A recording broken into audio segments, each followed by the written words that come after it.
Mr. Gutierrez, ano ba itong gawa mo? I-encode mo na lahat, ilang araw ko na pinapagawa ito sa'yo. Sa susunod, bibingo ka na sa akin.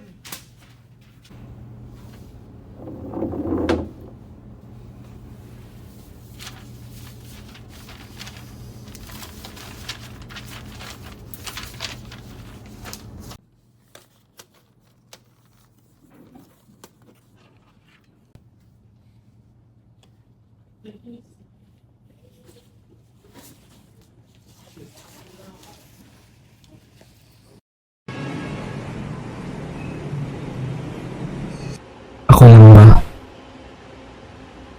Ako lang ba ang nararamdaman na ganito? Pareho lang ba tayo ng kuryosidad sa buhay ng iba? Habang ako'y naglalakad ay hindi mawala-wala ang tanong sa aking isip. Sa bawat lugar ay iba't ibang mukha ang aking nakikita. Bawat lugar ay puno ng mga taong may iba't ibang kwento sa kanilang buhay.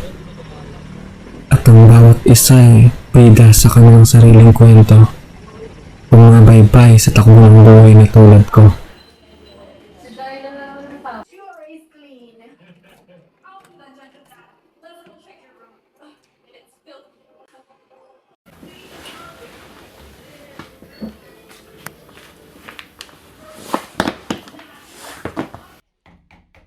Kaloy! Kaloy, ano ba yan? Kaloy! Kaloy! Ano, 3 buwan ka lang di nagbabayad ng upa mo, kaya ka magbabayad. Bumas ka dyan! Nandiyan ka!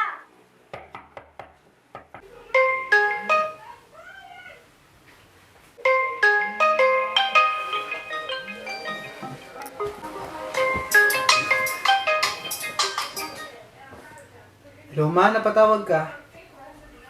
Nak? Nak, saan ka, Nak? Andito lang po ako sa labas, kumakain kami ng mga kaibigan ko. Nga pala, Nak, natanggap ko na yung pinadala mo. Maraming salamat, ha? Ako ba naman, ma? Kahit kailan, ma, pwede mo akong malapitan, ma. Kahit anong oras. Eh, ikaw, kailan ka lalapit sa amin? Kapag hindi kaya, pwede kang umuwi dito.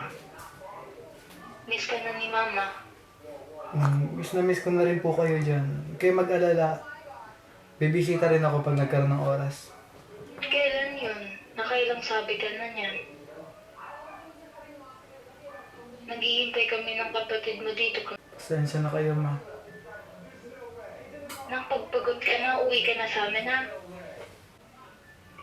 Oh, sige na, mag-enjoy ka na dyan. Ingat kayo dyan nila, kuya. Ikaw rin, lalo na ikaw, umuwi ka dito sa amin, ha? Opo, susunod, ma. Oh, sige na, sige na.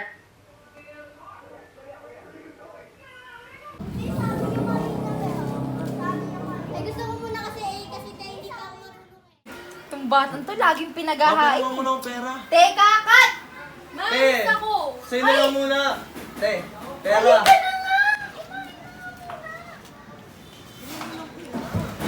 Gusto mo nga muna yan? Ako nagluto nito, parang kahapon pa. Ma, nandito! Pagdating sa aking tahanan ay napagtanto ko na hindi lang pala ako ang naghihirap. Hindi lang pala ako simpleng manggagawa. Ay, Nag-emote ako, tapos pagtatawanan niyo ako. Namiss kami kaya Pangit umuwi. yung kabahan. Halika kayo. Anak din ako, Mamamiss ko kayo.